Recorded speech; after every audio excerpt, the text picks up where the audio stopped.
Wih, potongan harga iPhone 12 seharga iPhone HDC loh. Mana cicilan 0% lagi. Di channel ini gue upload konten apapun yang gue suka. Gadget, fotografi, desain, dan marketing. Suka dengan tema tersebut, subscribe dan nyalain lonceng notifikasi jadi nggak ketinggalan video berikutnya. Gimana cara kalian membeli iPhone atau HP apapun lah yang sedang kalian gunakan untuk menonton video ini?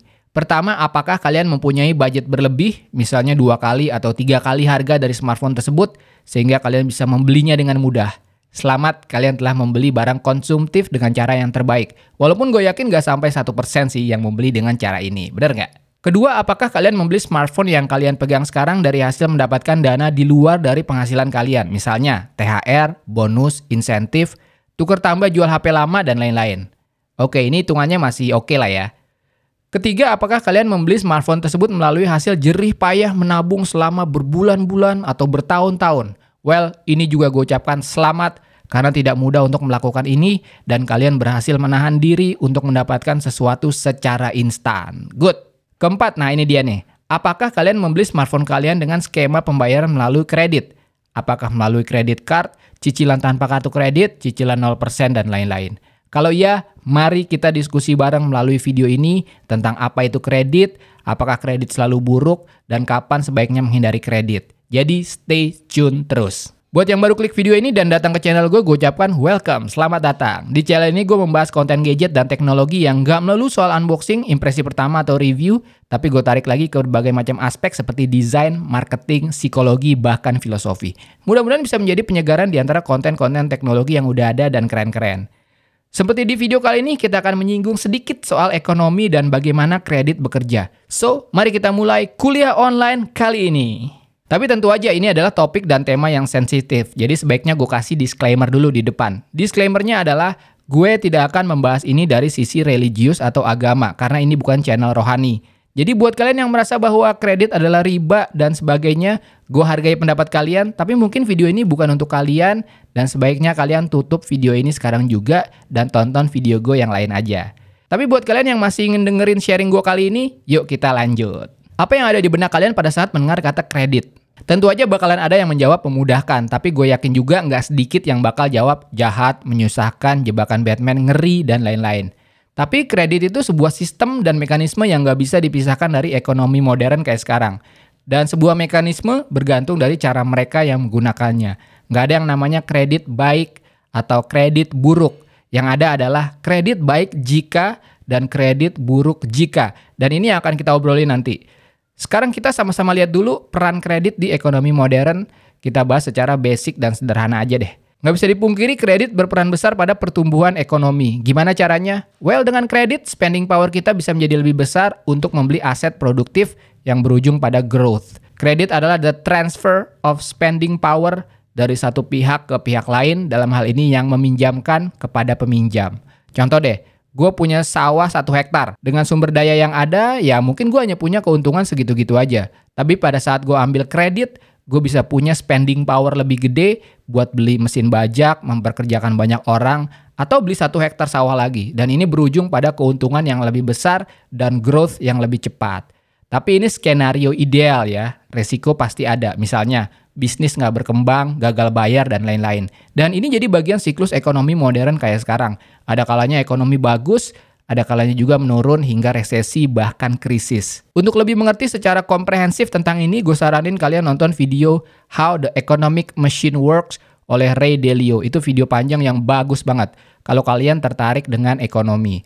Tapi ya balik lagi ke statement gue tadi, nggak ada yang namanya kredit bagus, kredit jelek. Yang ada adalah kredit bagus jika dan kredit jelek jika. Nah, mengacu pada ilustrasi gue barusan, sepertinya pernyataan tersebut sudah bisa kita jawab. Kredit bagus jika digunakan untuk membeli aset produktif yang mengarah pada growth of income. Sedangkan kredit jelek jika digunakan untuk barang konsumtif yang tidak mengarah pada kenaikan income. Ini baru dilihat dari aspek penggunaan kredit, belum ke aspek kemampuan. Sekarang mending kita balik ke konteks iPhone atau smartphone dan menjawab pertanyaan, bolehkah membeli iPhone secara kredit? Well, kalau dilihat dari aspek penggunaan sih harusnya jawabannya nggak boleh ya, karena most likely kan iPhone atau smartphone merupakan barang konsumtif. Walaupun tidak menutup kemungkinan ia bisa menjadi barang produktif. Misalnya, penunjang produktivitas yang mendatangkan income. Kalau kalian adalah admin online shop, admin sosmed brand, influencer, content creator yang memang bergantung pada smartphone dalam bekerja, smartphone bukan lagi barang konsumtif, tapi hitungannya adalah barang operasional. Sehingga pembeliannya pun termasuk pengeluaran operasional. Kalau di istilah perusahaan ini namanya OPEX atau Operational Expenditure. Tapi itu baru dari aspek penggunaan, harus dilihat juga dari aspek kemampuan. Mampu kredit nggak? Budget buat cicilan masih ada apa nggak? Ingat standar budgeting 50-30-20. 50% buat biaya hidup, tagihan, dan cicilan. 30% buat hiburan, 20% buat investasi dan tabungan. Coba cek, masih ada nggak slot buat nambah cicilan? Kalau nggak ada, jangan maksain. Nanti kredit macet terus resesi lagi. Gue sendiri termasuk orang yang hampir nggak pernah beli barang konsumtif dengan kredit. Kalaupun pernah, budget cash-nya emang udah ada. Dan kredit biar prosesnya lebih cepat aja. Dan kadang biar dapat promo yang menarik. Dan gue sangat concern dengan masalah kredit ini. Pesan gue adalah, di zaman sekarang kita sangat dimudahkan untuk meminjam dan kredit. Gue ulangi lagi, di zaman sekarang kita sangat dimudahkan untuk meminjam dan kredit. Please jangan mudah tergoda. Lihat kebutuhannya, lihat kemampuannya. Jangan tergoda untuk meminjam dari aplikasi pinjol, kartu kredit, atau apapun. Kalau kalian tidak punya kemampuan buat bayarnya, bahaya. Saking concernnya gue dengan masalah ini, gue sampai bikin policy bahwa di seluruh media channel Tangan Belang tidak menerima kerjasama dengan brand pinjaman, kredit, dan sejenisnya. Apalagi kredit hanya untuk sebuah smartphone yang hanya akan dipergunakan secara tidak produktif. Buat gaya-gayaan doang, buat pamer doang, buat sosmedan doang, buat gaming doang, dan lain-lain. Baik lagi, video-video kayak gini tidak bermaksud untuk menghakimi siapapun, tapi gue buat untuk jadi pengingat bagi diri gue sendiri. Mudah-mudahan bisa jadi reminder juga buat kalian yang nonton. Selain dari kredit HP terbaru, opsi lain apa sih yang bisa kita lakukan? Pertama, ya pakai aja HP yang ada sekarang. Masih berfungsi kan? Hanya karena brand smartphone launching setiap 2-3 bulan sekali, bukan berarti kalian harus ganti. Baik lagi ke fungsional sebuah smartphone, bukan demi alasan emosional. Kedua, nabung agak lamaan dikit buat beli smartphone terbaru yang kalian mampu. Supaya apa? Supaya masa pakainya lebih panjang. Setidaknya selama dukungan softwarenya masih berlanjut. Untuk Android mungkin sekitar 3-4 tahun. iPhone bahkan lebih lama lagi, sekitar 6-7 tahun itu masih disupport.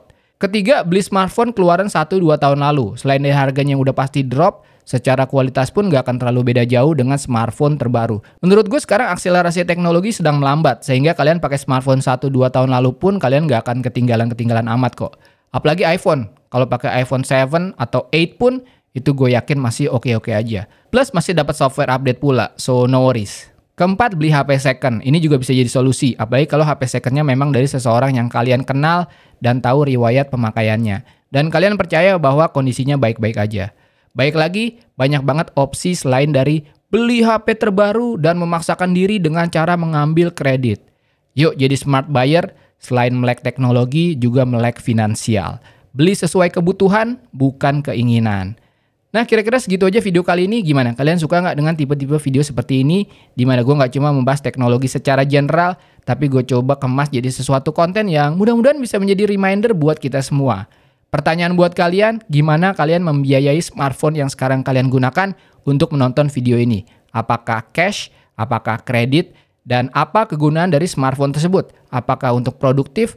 Atau untuk konsumtif aja? Jabarkan di kolom komentar. No worries, gue gak bakal menghakimi apapun jawaban kalian. Gue cuman ingin tahu aja. Dan mari kita berdiskusi secara asik di kolom komentar. Seperti biasa, klik like kalau kalian suka dengan video ini. Dislike aja kalau gak suka. Follow Instagram gue Tangan Belang. Cek link di deskripsi untuk informasi lebih lanjut tentang video ini. Thanks for watching. I'll see you next time.